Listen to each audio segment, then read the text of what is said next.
Hi friends, welcome back to our YouTube channel. మీరు చూస్తున్నారు master TV. నేను మీ విజయ్ కుమార్. మరి ఈరోజు ఈ వీడియోలో అన్ని దినపత్రికలలో వచ్చినటువంటి విద్యా ఉద్యోగ మరియు కరెంట్ అఫైర్స్ యొక్క సంబంధించి అంశాలు ఏమున్నాయో చూసేటటువంటి ప్రయత్నం అయితే చేద్దాం. సో మిత్రులందరూ కూడా తప్పకుండా దయచేసి వీడియోని లైక్ చేయండి. ఎందుకంటే ఈ వీడియో కంపోజ్ చేయడానికి దాదాపుగా 6 నుంచి 8 దినపత్రికల నుంచి సమాచారాన్ని సేకరించి మీకు అందించడానికి దాదాపుగా 2 గంటల నుంచి 3 గంటల సమయం అయితే పడుతుంది. కాబట్టి ఒక్క లైక్ చేసి సపోర్ట్ చేయండి. ఇక మొదటిది చూసినట్లయితే మనకు నిరుద్యోగులకు రేవంత్ సర్కారు గుడ్ న్యూస్ చెప్పడం జరిగింది. ఏంటది? తెలంగాణలోని నిరుద్యోగులకు రేవంత్ సర్కార్ గుడ్ న్యూస్ చెప్పింది.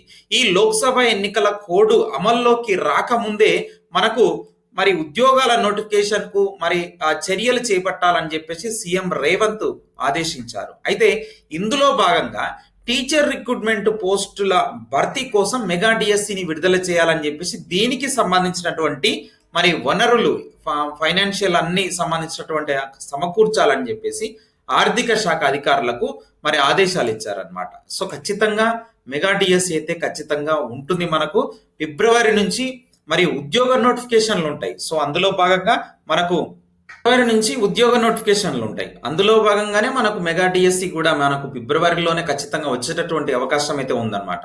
సో మనకు ఈ ఉద్యోగాల ఖాళీలపై ఒక నివేదిక ఇవ్వాలని చెప్పేసి అధికారులకు సీఎం అయితే ఆదేశాలు ఇచ్చారు. సో నివేదిక ఆధారంగా నోటిఫికేషన్ల ప్రక్రియ ప్రారంభమవుతుంది. సో ఇప్పటికే మనకు తెలుసు టిఎస్పిఎస్సి యొక్క బోర్డును పునర్వ్యవస్థీకరించినటువంటి సీఎం మెగా డిఎస్సికి సన్నాహాలు కూడా చేస్తున్నారు. సో అదే విధంగా మనకు వీసీ యూనివర్సిటీలకు వైస్ ఛాన్సలర్ల నియామకాలకు నోటిఫికేషన్ కూడా రావడం జరిగింది. సో డిఎస్సి అనుబంధ నోటిఫికేషన్ కు ప్రభుత్వం అయితే కసరత్తు చేస్తూ ఉంది. సో విద్యాశాఖలోని ఖాళీలపై ఆరా తీసినటువంటి సీఎం డిఎస్సికి అనుబంధ నోటిఫికేషన్ ఇప్పుడు ఇవ్వనున్నారనమాట. సో మనకు తెలుసు 5089 పోస్టులకు మనకు గత ప్రభుత్వంలో ఆల్రెడీ నోటిఫికేషన్ అయితే ఇచ్చేశారు. సో అందులో చాలా సబ్జెక్టులకు అసలు 0 పోస్టులు ఉన్నాయి. సో వీటికి అన్ని ఖాళీలకు అన్ని తెప్పించుకొని అసలు ఎక్కడెక్కడ ఎన్ని ఖాళీలు ఉన్నాయి ఏమని చెప్పేసి చూసి ఈ యొక్క 0 అనేది లేకుండా అన్ని మిగతా అనుబంధ నోటిఫికేషన్ అనేది యాడ్ చేసి మంచి పోస్టులు ఉండే విధంగా మనకు నోటిఫికేషన్ ఇవ్వాలని చెప్పేసి అయితే ప్రభుత్వం అయితే కసరత్తు అయితే చేస్తా ఉంది. డిఎస్సికి అనుబంధ నోటిఫికేషన్ వెంటనే జారీ చేయాలని చెప్పేసి అడిషనల్ డైరెక్టర్ లింగయ్యకు డిఎడ్ అభ్యర్థుల సంఘం కూడా విజ్ఞప్తి చేస్తారనమాట నిన్న. సో దాదాపుగా 15,000 టీచర్ పోస్టులను కలిపి అదనంగా డిఎస్సి నోటిఫికేషన్ ఇవ్వాలన్నట్టుగా విజ్ఞప్తి అయితే చేయడం అయితే జరిగిందనమాట. సో వీటికి అదనంగా ఎన్ని పోస్టులు కలుపుతారు, ఎప్పుడు నోటిఫికేషన్ రాబోతుంది అనేది ఖచ్చితమైనటువంటి డేటు సమాచారం అంతా కావాలంటే మనకు 1 వారం రోజులు పట్టేటటువంటి అవకాశం అయితే ఉందన్నమాట. ఈ వారం రోజుల్లో ఎందుకంటే మనకు ఎలక్షన్ కోడ్ అనేది ఖచ్చితంగా మనకు ఫిబ్రవరి 3వ వారంలో వస్తుంది. సో అప్పటి లోపల ఖచ్చితంగా డిఎస్సి నోటిఫికేషన్ ఇవ్వాలి. సో మరొక టెట్ ఉంటుందా లేదా అనేది చాలా మంది అభ్యర్థుల సందేహం కూడా ఉంది. సో టెట్ ఇప్పుడంతలా పెట్టేటటువంటి అవకాశాలు అయితే కనిపిస్తలేదు. ఒకవేళ డిఎస్సి నోటిఫికేషన్ ఇప్పుడు వేస్తే కనుక టెట్ మేబీ తర్వాత ఉండొచ్చు. ఓకే అనుకుంటున్నా నేనైతే. నోటిఫికేషన్ జారీ చేయండి బిఎడ్ అభ్యర్థుల సంఘం. సో అన్ని ప్రముఖమైనటువంటి దినపత్రికల్లో దీనిపైనే వార్తలు రావడం జరిగింది.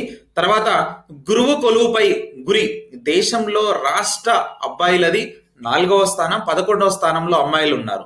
ఉపాధ్యాయ ఉద్యోగం సాధించడం ఎంతో మంది కల. దీన్ని కావాలనుకునేటటువంటి రాష్ట్ర అబ్బాయిల శాతం దేశవ్యాప్త సగటుతో పోల్చుకుంటే గనక అధికంగా ఉండడం విశేషం అనమాట. సో దేశంలో ప్రతి 100 మంది అబ్బాయిల్లో 6 టీచర్ కొలువు సాధించడం తమ లక్ష్యమని తెలుపగా రాష్ట్రంలో 8.9% మంది ఆసక్తి కనబరిచారన్నమాట. అంటే ఈ ఉద్యోగం సాధించడమే తమ లక్ష్యం అని చెప్పేసి చెప్పిన వారిలో రాష్ట్రానికి చెందిన అబ్బాయిలు దేశంలో 4వ, అమ్మాయిలు 11వ స్థానంలో నిలిచారనమాట. ఒక సర్వే చేశారు. ఆ సర్వే ప్రకారంగా ఈ యొక్క ఒపీనియన్ వెల్లడైంది అన్నట్టుగా మనకు ఇక్కడ ఇవ్వడం అయితే జరిగిందనమాట. ఉద్యోగాల ఖాళీలపై వెంటనే నివేదిక ఇవ్వాలి ఆర్థిక శాఖను ఆదేశించినటువంటి సీఎం రేవంత్.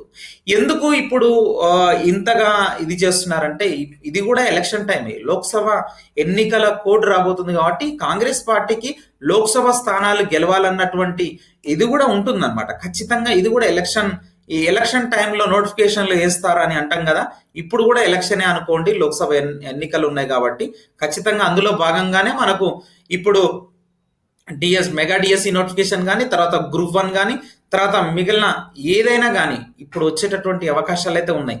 మరి చాలా మంది మిత్రులు గ్రూప్ 2 ఎగ్జామ్ ఎప్పుడు ఉండొచ్చు అని చెప్పేసి అడుగుతున్నారు. గ్రూప్ 2 కానీ గ్రూప్ 1 కానీ ఎగ్జామ్స్ అయితే ఇప్పుడు మనకు ఫిబ్రవరిలో నోటిఫికేషన్స్ వచ్చినా కానీ మనకు పరీక్షలు మాత్రం జూన్ జూలైలో ఉండేటటువంటి అవకాశాలే ఎక్కువగా ఉన్నాయి. జూన్ ఆర్ జూలై ఖచ్చితంగా అండి. ఇంకా ముందుకు ఇంకా వెళ్తే కనుక జూలై ఆగస్టు వరకు కూడా వెళ్ళేటటువంటి అవకాశం అయితే ఉంది. సో అంతలోపు ఎగ్జామ్స్ కండక్ట్ చేసే అంత ఇదైతే లేదు. సో బహుశా చూడాలి, ఏమన్నా ప్రభుత్వం మరి ఏదన్నా సంచలన నిర్ణయం తీసుకుంటే తప్పించి సో ఎగ్జామ్స్ అయితే అప్పుడే ఉండబోతున్నాయి అన్నమాట. ఓకేనా, రైట్. అయితే ఇక్కడ చూడండి, 2 లక్షల ఉద్యోగాల భర్తీ ప్రక్రియను మరి ఫిబ్రవరి 1 నుంచి డిసెంబర్ 15లోగా పూర్తి చేస్తామని చెప్పేసి కాంగ్రెస్ హామీ ఇచ్చింది. లోక్సభ ఎన్నికల కోడ్ అమల్లోకి రాకముందే మరి కాంగ్రెస్ మరి ఇచ్చినటువంటి జాబ్ క్యాలెండర్ హామీపై కసరత్తు చేయాలని చెప్పేసి సీఎం రేవంత్ రెడ్డి అధికారులను ఆదేశించినట్లు తెలిసిందనమాట. ఈ నేపథ్యంలో 5,000 ఉద్యోగాలకు మరో 7,000 ఉద్యోగాలు కలిపి మొత్తం 12,000 టీచర్ ఉద్యోగాలకు మెగా డిఎస్సి వేయాలని చెప్పేసి రేవంత్ రెడ్డి ఆర్థిక శాఖ ఉన్నతాధికారులకు ఆదేశించారు. మరి ఎన్ని ఉద్యోగాలు రాబోతున్నాయి మెగా డిఎస్సిలో అంటే గనక మరి 7,000 ఉద్యోగాలు కలుపుతున్నారు. మనకు ఆల్రెడీ 5,089 ఉన్నాయి. సో మొత్తం కలిపి ఒక 12,000 ఉద్యోగాలకు మెగా డిఎస్సి అయితే రాబోతుంది. సో దీంట్లో ఎస్జిటి పోస్టులు ఎక్కువగా ఉండేటటువంటి అవకాశం అయితే ఉంది.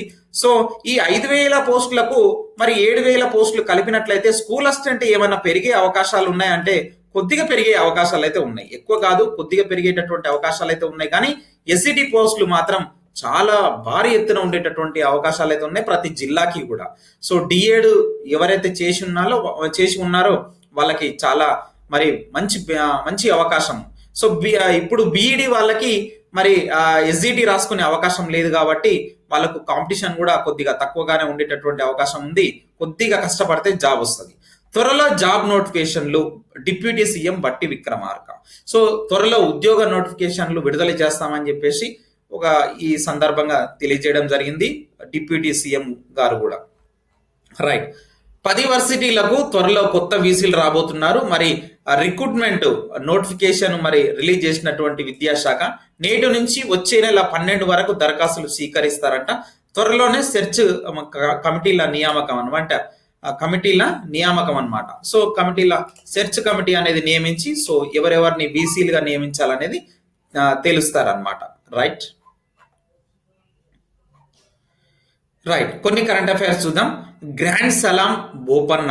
సో 61వ ప్రయత్నంలో సాకారమైనటువంటి గ్రాండ్ స్లామ్ డబుల్స్ టైటిల్ స్వప్నం. 43 ఏండ్ల వయసులో కూడా మరి ఆస్ట్రేలియన్ ఓపెన్ డబుల్స్ టైటిల్ సొంతం చేసుకున్నాడు. టెన్నిస్ చరిత్రలో గ్రాండ్ స్లామ్ టైటిల్ మరి గెలిచిన పెద్ద వయస్కుడిగా మరి రికార్డు సాధించాడు బోపన్న.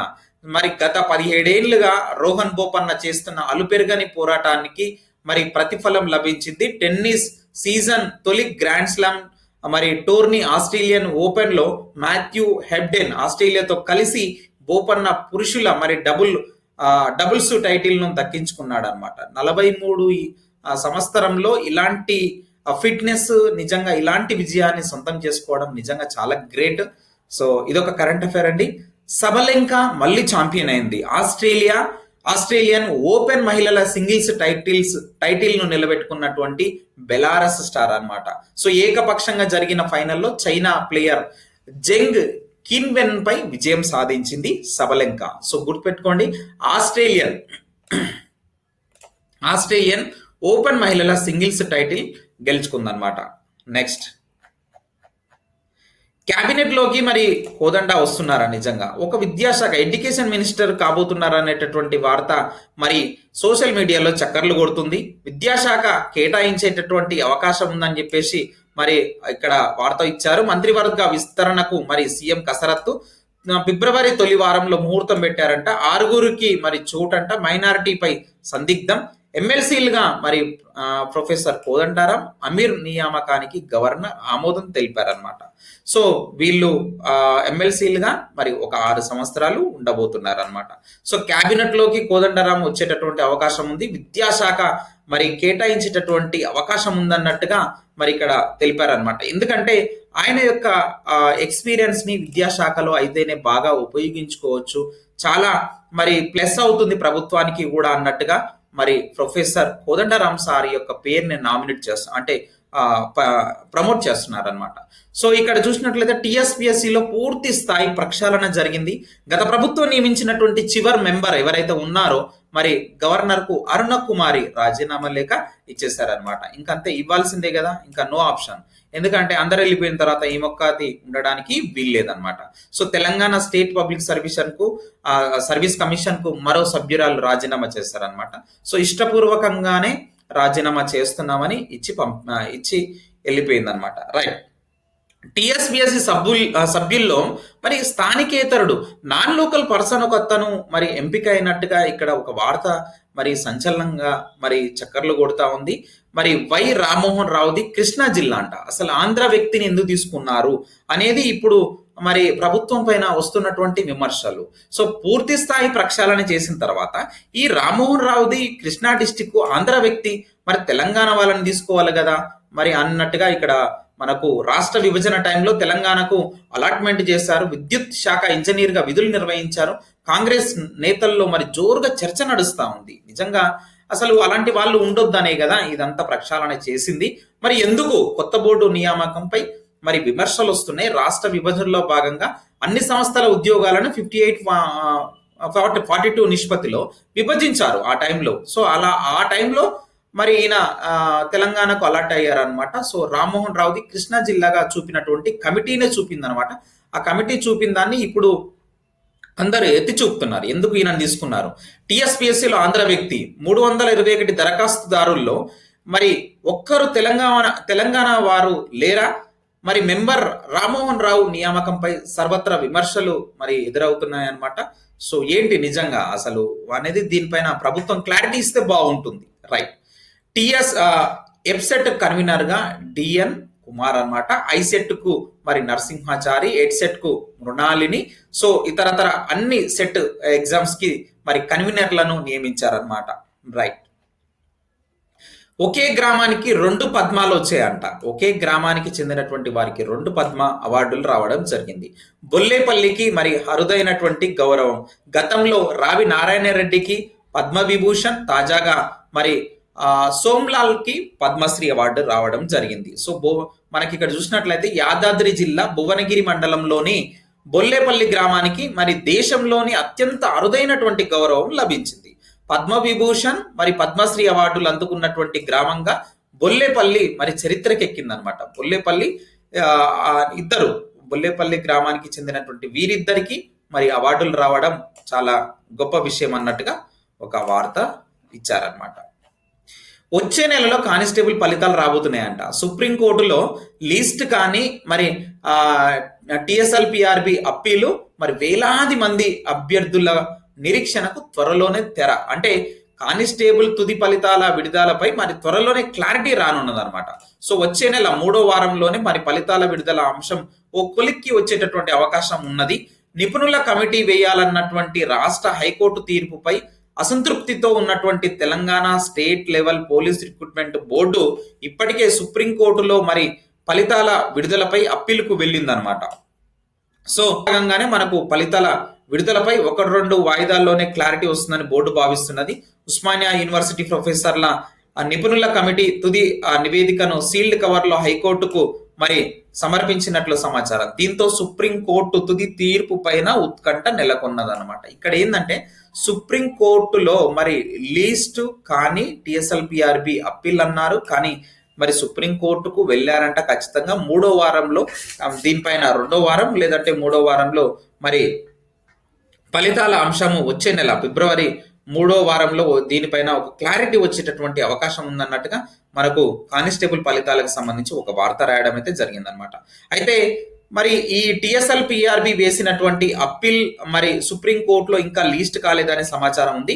కేసు హియరింగ్ కి వస్తే మాత్రం మరి ఫలితాల విడుదలపై 1-2 రోజుల్లోనే మరి క్లారిటీ, 1-2 వాయిదాలు అంటే వాయిదాలు ఎప్పుడు ఒక వాయిదా వారం రోజులు, ఒక వాయిదా ఇంకో వారం రోజులు అలా వేసినట్లయితే 3 వారాల్లో దీనిపైన ఒక కొలిక్కి వచ్చేటటువంటి అవకాశం ఉందన్నట్టుగా తెలిపారనమాట. కాలోజీ వర్సిటీ 7,094 నర్సు పోస్టుల భర్తీ అనేది మరి ఆగస్టులోనే పూర్తయినటువంటి పరీక్ష. ఫైనల్ మెరిట్ లిస్ట్ సైతం రెడీ అయిపోయింది. నేడో రేపు అఫీషియల్ ప్రకటన ఇవ్వనున్నారనమాట. సో కొత్త సర్కారులో ఫస్ట్ మరి రిక్రూట్మెంట్ ఏదైనా ఉంది అంటే అది నర్సు పోస్టుల భర్తీ అనమాట. అది తుది దశకు చేరుకున్నదనమాట. రైట్, ఇదొక అప్డేట్. ట్రాన్స్కో జెన్కో డైరెక్టర్ల నియామకానికి నోటిఫికేషన్ ఇచ్చారనమాట. సో ఉత్తర్వులు జారీ చేసినటువంటి ప్రభుత్వం పాత డైరెక్టర్లను మరి నియమించడంలో నిబంధనలకు నీళ్లు వదిలారని చెప్పేసి స్పష్టీకరణ. సో ఇది కూడా అంటే ట్రాన్స్కో జెన్కో ప్రక్షాళన అని చెప్పవచ్చు. సో వాటి యొక్క డైరెక్టర్ల నియామకానికి కూడా నోటిఫికేషన్ ఇచ్చారనమాట. సో ఇది ఫ్రెండ్స్ ఈ రోజు ఉన్నటువంటి ముఖ్యమైనటువంటి విద్యా ఉద్యోగ సమాచారం. వీడియోని తప్పకుండా లైక్ చేసి మరి షేర్ చేయండి. Thank you very much.